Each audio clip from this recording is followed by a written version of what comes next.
E aí, investidores e futuros investidores, tudo bem com vocês? Espero que sim, que Deus continue abençoando a nossa vida com muita saúde, paz e prosperidade e dando sequência na nossa estratégia de aumentar a renda passiva, de diversificação. Como já planejado, acrescentei mais um fundo, um fiagro na minha carteira de investimento em ações, fundos imobiliários e agora também fiagro. O caçulinha da vez é o fiagro FGA, Código de Negociação na Bolsa de Valores FGAA11. E aí, você também tem fiagro na carteira? Deixa aí nos comentários. Este é o meu segundo fiagro. Quem acompanha o canal aqui, o primeiro fiagro foi o Snag 11, o fiagro da Suno, e agora acrescentei aqui no time o fiagro FGA. Neste vídeo eu vou mostrar o motivo porque eu coloquei esse fundo. Fica até o final do vídeo que eu vou mostrar para vocês os pontos positivos, os pontos negativos que eu enxergo nesse fundo e no mercado agro como um todo. Nós vamos ver se está barato, se está caro, liquidez, quantidade de cotista, quanto ele paga de dividendos, né, de rendimentos, isso e muito mais. Se é a sua primeira vez aqui no canal Live Investidor, seja muito bem-vindo. Meu nome é Leonardo Aguiar, eu sou um investidor pequeno que pensa grande, estou em busca da liberdade financeira e compartilho essa jornada quase todos os dias aqui no canal Live Investidor. Quem acompanha aí desde 2019 viu a nossa evolução aí nesse período. E se você também é um investidor pequeno que pensa grande, está em busca da liberdade financeira e não é inscrito, já fica o convite para se inscrever. E aos inscritos, muito obrigado aí pelo carinho, pelas mensagens. Eu leio todos os comentários, ainda consigo ler todos. Não consigo responder todos, mas consigo ler. E muito obrigado aí pelo carinho. Pessoal, um dos principais motivos que eu coloquei esse fundo na minha carteira foi buscar aumentar e diversificar a renda passiva. Vocês vão ver que eu tenho diversas caixas de renda passiva e eu criei essa nova caixa aqui, que é a caixa de fiagro, e ela já está aqui no segundo mês, né? O primeiro mês nós tivemos R$ 6 com fiagro da Suno, o que rendeu aí 0,60% no mês. Porém, esse mês eu já vou receber aqui R$ 26, R$ 26 ou 1,29% no mês. Isso aqui livre, líquido de imposto de renda, que vai cair direto na conta da corretora. Eu posso usar esse dinheiro ou posso reinvestir comprando mais cotas, mais fiagros. No caso, eu vou reinvestir. Então foram R$ 14 do FGA e R$ 12 da Suno. Eu comprei o fundo FGA11 sexta-feira, dia 7/10, paguei R$ 100,16 cada cota. Antes de ver os pontos positivos, os pontos negativos, se está barato, se está caro, quanto ele paga de dividendos, esse tipo de coisa, eu vou mostrar para vocês aqui o relatório, o último relatório que ele publicou, o relatório de agosto. Eu, de cara, já gostei do relatório, achei um relatório bem clean, bem fácil de entender. Isso é muito importante para nós, investidores pequenos, né? Uma rentabilidade líquida de 2% ao mês. Isso é bem interessante. Ele distribuiu quase 5 milhões de reais, o que dá aí 14 centavos por cota líquida de imposto de renda. Isso aqui também é importante. E ele reteve, né? Ele segurou aí quase 3 milhões. Então ele distribuiu quase 5 e reteve quase 3. Isso mostra que o fundo quer manter aí uma previsibilidade na distribuição dos rendimentos. Acho muito bom isso aí. Aqui ele fala um pouco da simetria risco-retorno, que o fundo tem 81% do fundo está em caixa, né? E ativos com double A, né? Aqui, isso aqui é um risco, né? Quanto mais As tiver aqui, né? Menos chance de calote. Então é um fundo que tem bastante ativos aí com double A, que é interessante, e tem uma parte em caixa.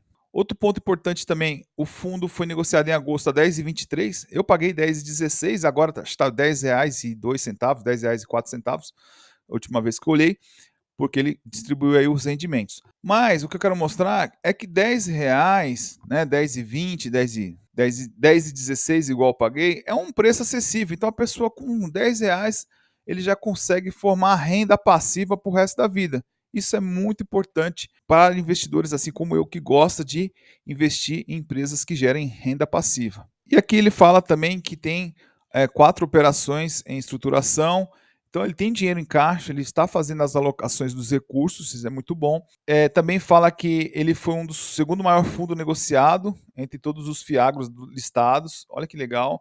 Então um fundo que tem aí uma grande chance, na minha visão, de crescer em número de cotistas, né? Mas em crescimento geral, né? Aqui ele fala que tem um conhecimento, uma experiência de mais de 17 anos atuando junto ao agronegócio. Isso aqui eu acho muito importante. Aqui ele fala, né, o pé sujo de barro. Então, é uma gestão que tem uma experiência aí de campo. Aí ele fala que o agro, como um geral, é contracíclico, né? Ele acaba sendo um porto seguro para a volatilidade de outros mercados, isso também é importante, e com capacidade de superar o CDI. Tá? Então, a gente vê que a meta deles é superar o CDI, vou mostrar para vocês. O foco deles é o setor sucroenergético, tá? Sucroenergético ali tudo derivado da cana de açúcar. Então nós temos ali o açúcar, o álcool, né? Etanol, o álcool normal ali, o álcool que todo mundo usa, álcool para limpeza. A gente tem também álcool, bebidas, né, alcoólicas. Então o foco do fundo é buscar o setor sucroenergético, empresas aí grandes, né, de 500 milhões, 1 bilhão de reais, oferecendo aí créditos corporativos. Esse setor do sucro energético é gigante, então ele precisa de investimento, ele precisa de crédito para poder expandir, poder manter a sua produção, e o fundo vem de encontro a essas demandas, essas necessidades. Aqui a gente vai ter um pouco mais do fundo, o nome do fundo, a administração, que é a BRL Trust. A gente tem aqui quase 35 milhões de cotas, uma taxa de administração de 1,15 ao ano sobre o patrimônio líquido, e também tem uma taxa de performance aqui de 10%, o que exceder 100% do CDI. E aqui fala um pouco mais do objetivo do fundo, que são investimento em valores imobiliários relacionado ao agronegócio, né? Nós temos aqui os certificados de recebíveis do agronegócio, que são os CRAs, os CRIs, que são os CRIs, que estão muito presentes nos fundos imobiliários, as LCAs, LCI, tá? Também tem LGI, que é Letras Imobiliárias de Garantia, cotas de Fiagro, então ele pode comprar outras cotas de Fiagros. O dividend yield na casa de 1,44% ao mês, 14, né, mais de 14 mil cotistas, quase 4 anos de duration, 160% do CDI em rendimento equivalente tributável. A taxa média da carteira é buscar aí o CDI, né, a média de CDI mais 3,31. E 73% do volume hoje está alocado em rate A menos ou superior.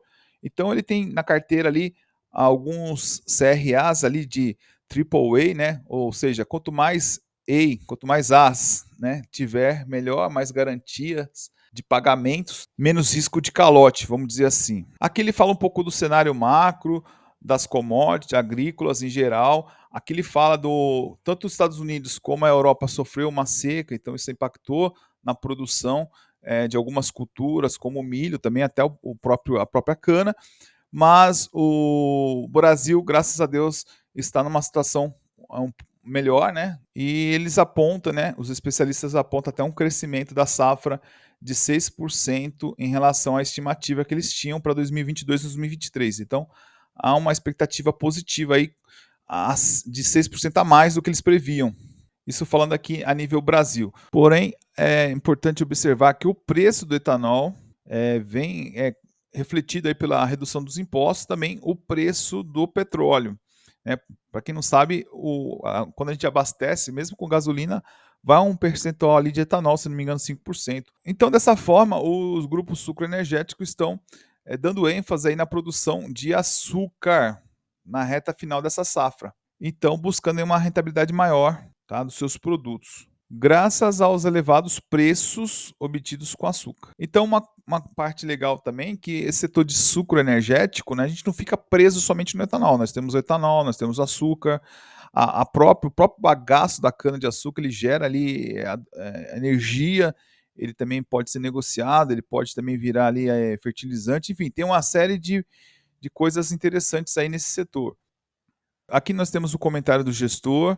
Eu vou deixar esse link, tá, do site para vocês darem uma olhada com mais calma. Acho interessante a gente sempre olhar o que o gestor pensa, quais os movimentos que o fundo está fazendo. Isso acho interessante. Gostei do que eu vi aqui com relação à estratégia do fundo. A única coisa aqui que eu vejo que precisa talvez poder melhorar um pouquinho aí seria a estratégia do fundo está hoje 100% em CDI. Né? Talvez de repente diversificar um pouco esse indexador, colocar um outro indexador aqui para dar uma equilibrada, mas isso aqui é uma estratégia do fundo, respeito, acho legal, mas a diversificação acho interessante. Então hoje o fundo está assim, né? 52% do fundo está em CDI mais 2,57, 18, quase 19% do fundo está em CDI mais 5,23 e 29%, 100% CDI, esses 29% está em caixa. O rate aqui, no caso, o risco, né, de calote, quanto mais, como eu já falei, quanto mais letras As tiver, melhor. A gente vai ver que uma parte relevante está aqui com 3 AAA, 29%, quase 30%. Nós temos aqui 8,6% em AA e uma maior parte aqui, 35% com A só.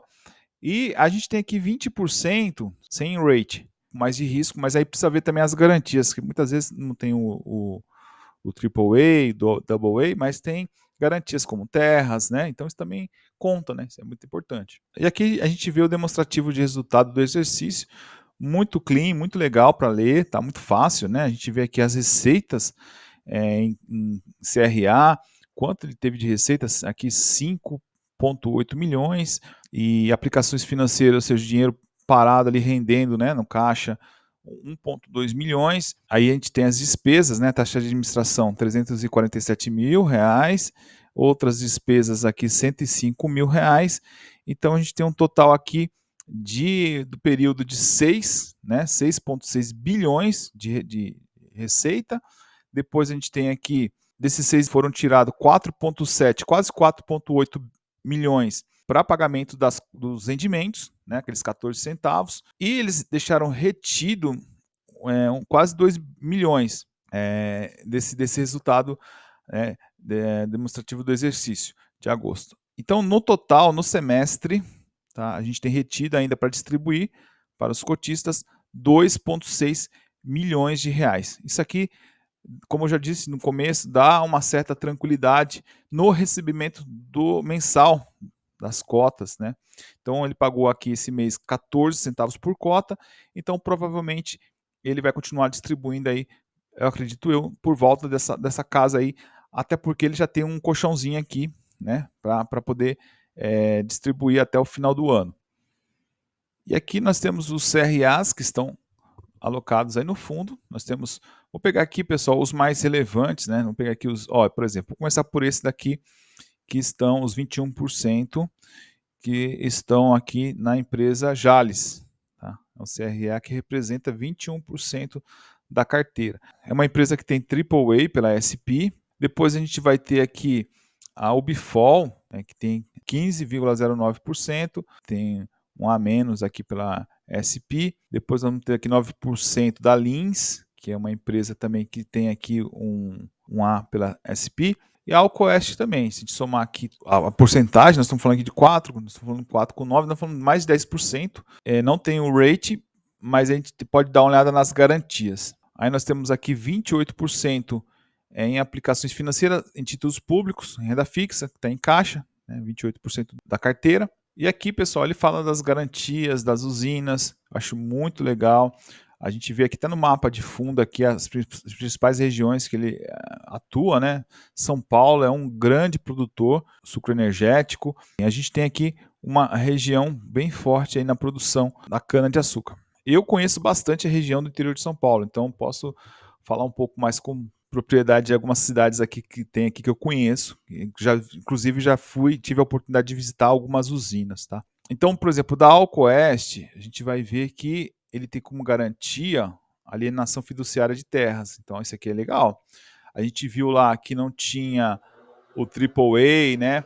Não tinha o rate, mas tem aqui a terra como garantia. E outra seção fiduciária de contratos de açúcar, etanol, aval, fundo de reserva. Aí nós temos aqui a usina Batatais, né? A gente tem aqui o aval dos controladores, usina Lins também. A Jales Machado é uma que tem ela é AAA, então assim, é uma empresa que está listada na bolsa, porém ela não tem nenhuma garantia aqui. Então isso aqui também é uma... Ah, Léo, mas ela tem AAA, a chance dela dar default, ou seja, a chance dela dar calote é menor, né? Claro, é menor, é uma empresa grande, uma empresa, se não me engano, a segunda maior exportadora de açúcar orgânico do mundo. Assim, é uma empresa gigante.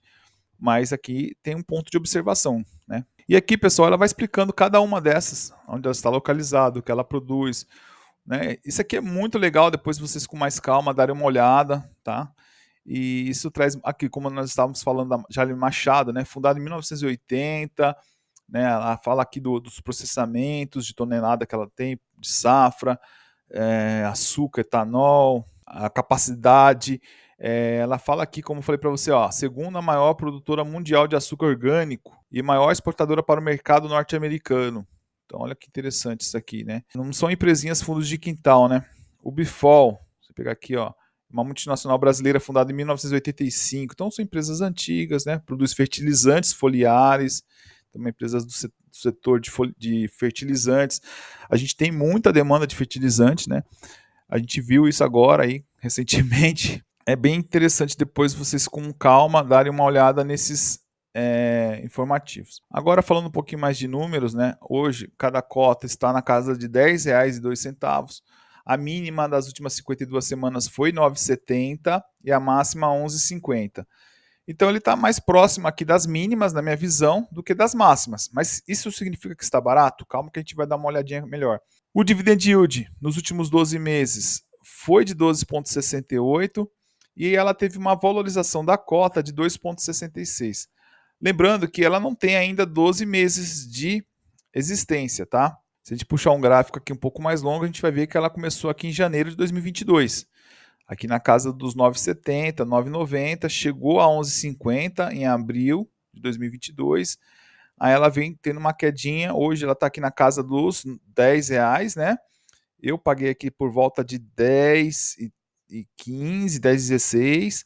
Então ela está aqui nessa região aqui hoje. Mas se a gente for ver relação preço, né? Hoje cada cota, se a gente pegar o valor patrimonial por cota, o PVP, ele tem um agiozinho de 5%. Tá? Inclusive eu comprei com esse agiozinho de 5%. Então o preço seria 9,67. Tá? Se o fundo pegar o patrimônio dele, que é 329 milhões, o mercado está pagando 341 milhões. Né? O mercado está pagando 341 milhões pelo um patrimônio de 329.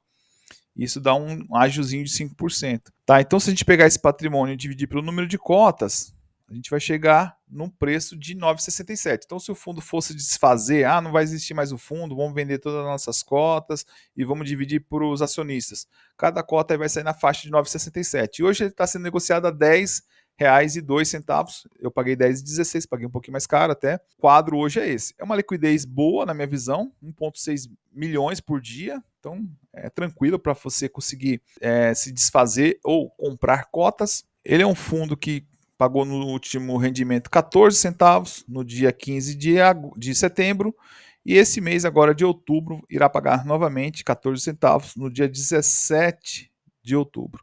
Para quem tinha as cotas, no meu caso eu comprei as cotas no dia 7, então eu tenho direito a receber 14 centavos. Eu comprei 100 cotas, eu vou receber R$14. Um rendimento de 1,37%, porque a cota fechou a 10,21 na sexta-feira. Eu paguei 10,16, então meu rendimento vai ser um pouquinho até maior do que 1,37. E como prometido, nós vamos falar aqui dos pontos positivos rapidamente. Eu acredito que investir no Fiagro é uma forma de diversificação da carteira. Cana-de-açúcar é um produto que atende à demanda básica e crescente da população global, açúcar e álcool, né? Não estou nem falando aqui do etanol, mas o açúcar, o mundo todo já demanda açúcar, demanda álcool. Então, acredito que essa demanda só tende a crescer à medida que a população cresce. E o Brasil também vem se destacando no quesito do agro. O Brasil tem espaço, né, tem terras, tem tecnologia para expandir ainda mais a produção. Nós somos referências mundiais no agro. Sustentabilidade, a plantação diminui o CO2, então quando você tem a plantação ali da cana, você acaba também contribuindo para o meio ambiente, porque você diminui o CO2. O etanol é um combustível muito mais limpo se comparado aos combustíveis fósseis. O próprio bagaço da cana ele já gera energia para a própria usina, ou até mesmo para vender energia e fertilizantes, então tem um aproveitamento maior da cadeia. Agora falando um pouco mais do fundo especificamente, o fundo tem uma experiência com gestão no agro, 17 anos. A gente vai ver que a qualidade da carteira do fundo é uma qualidade boa, né? Nós temos aí 73% dos ativos alocados tem rate menos, né? O A- ou superior. A gente tem uma liquidez diária de mais de 6 milhões, então é um fundo fácil de vender, de comprar. O preço da cota também é acessível, né? Se a gente pegar aqui, a cota está na casa dos R$ 10, então a gente consegue maior número de investidores, então com isso também maior liquidez. Aí eu coloquei aqui alguns pontos negativos, observações, às vezes nem é ponto negativo, são só observações. Apesar da experiência da gestão, o fundo e o mercado são novos. Tanto o fundo é novo, o fundo começou em janeiro agora, e o mercado também de Fiagro são novos, né? Então aí tem um risco aí, né? Porque a gente não viu como é que esse mercado se comporta em outros momentos, né? Então o mercado e o fundo são novos. O fundo está centralizado a uma cultura basicamente, que é a cana-de-açúcar. Então a gente tem aqui um risco pela centralização de estar apenas ligado a uma cultura, né? Se essa cultura aqui sofrer alguma interferência ou de repente algum problema, o fato de estar apenas numa cultura eu já acho um pouco arriscado. Tem os riscos climáticos e biológicos, né? Então a gente tem aí, pode ter excesso de chuva, pode ter falta de chuva, biológico, né? Deus o livre, acontece uma praga especificamente nas canas, né? E isso impacta o mercado como um todo. Então também há esse risco biológico na minha visão.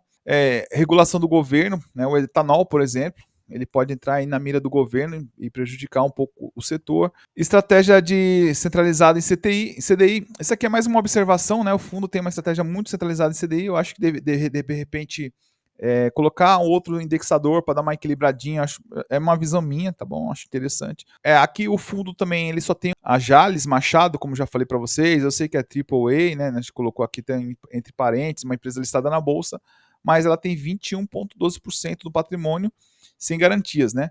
Mas a gente tem aqui como o que nos conforta que é uma empresa AAA, dificilmente vai dar default, vai dar calote, né?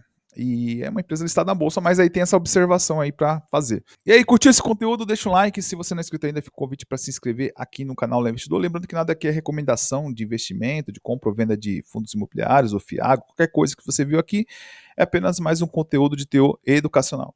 Um abraço, fique com Deus, tudo de bom para vocês. Valeu!